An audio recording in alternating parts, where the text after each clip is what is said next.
topic, first of all, we'll be covering Happy Valentine's Day. Valentine's Day is coming up on Sunday. Now, if you are still noticing that you're experiencing brain fog, as part of our talk today, I'll be looking at two things. One is your brain fog telling you it's about something that you're eating, and two, what can we learn from celiac diagnosed patients about gluten when it comes to brain fog? So let's dive right in. As you know, I'm doing a mental health campaign for the first portion of our season here. And it's something that I've repeated now each year at the top of each year for 4 years now. So going into our fourth year. And I have to say that looking at brain fog amidst what we're all experiencing with COVID and pandemic, etc., a lot of people might try to shove it under the rug that they're experiencing brain fog, and that's normal because you might feel a little bit uncomfortable about it, but there's nothing to be uncomfortable about.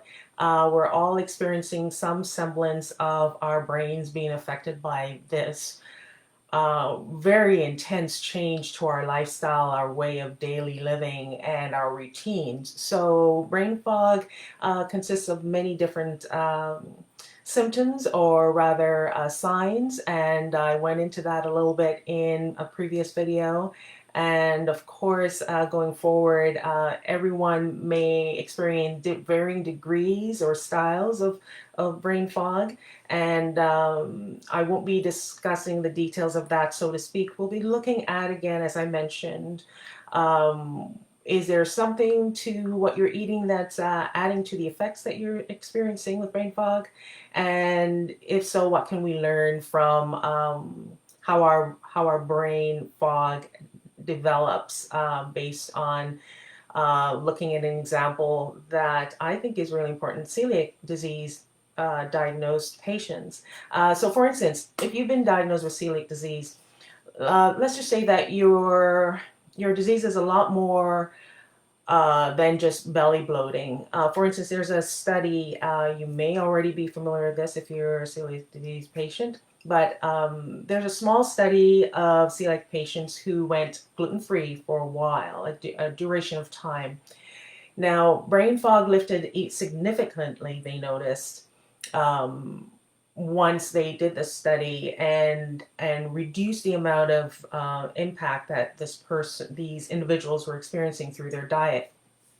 So, adopting a new diet, they were put through test scores on certain cognitive tests, and of course, wouldn't you know it, the test showed that there was a mimicking result, that folks were experiencing jet lag, or mimicking that of jet lag, and mimicking that of legally being drunk.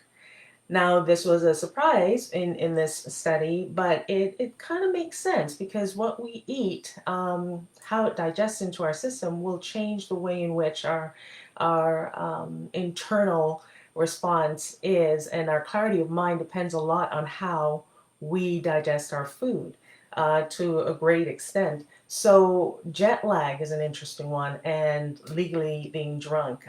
So yes, cutting back on gluten for these celiac patients showed that once they changed their diet, and how that can come out in certain ways.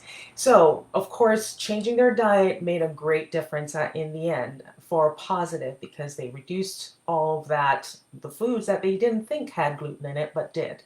And so, yes, they're extra sensitive to that. Now, going to my second point, what can we learn from celiac diagnosed patients about gluten and the impact that it has on our brain fog, as people who haven't been tested to have that of celiac tendencies and autoimmune deficiencies in that, to that degree? What can we learn? Well, if you haven't been diagnosed with it, and you feel you might be, by all means, go ahead and get that checked out.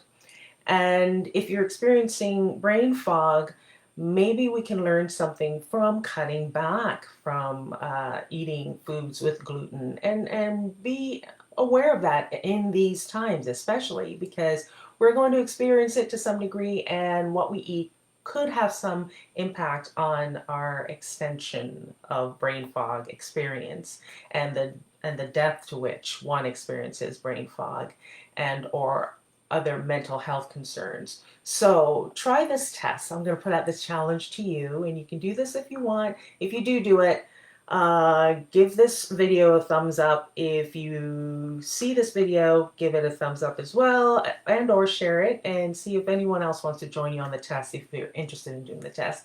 I would love for you to take the test. Anyways, this is it. Try this test. Cut back on gluten foods regardless, especially coming towards Valentine's Day. You want to keep a clear mind on Valentine's Day. If you've already organize something special for your loved one, you want to have a clear mind and enjoy it a little bit more so with your brain functioning at optimal best, right? So cut back a little bit in between now and then and see how your body responds, right? And if you do this test, let me know. I'd love to hear your comments, see what your results are, and I'm more than happy to answer any of your questions.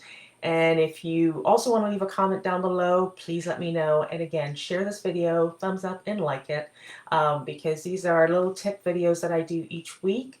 And your response to it as to whether it's helpful to you will help me to then understand and know that these are videos that are really truly making some semblance of difference during these times. Okay, all right, wonderful energy coming through, and thanks for those of you who have been very supportive along the way for the past 4 years and over the past year now with our shared experience.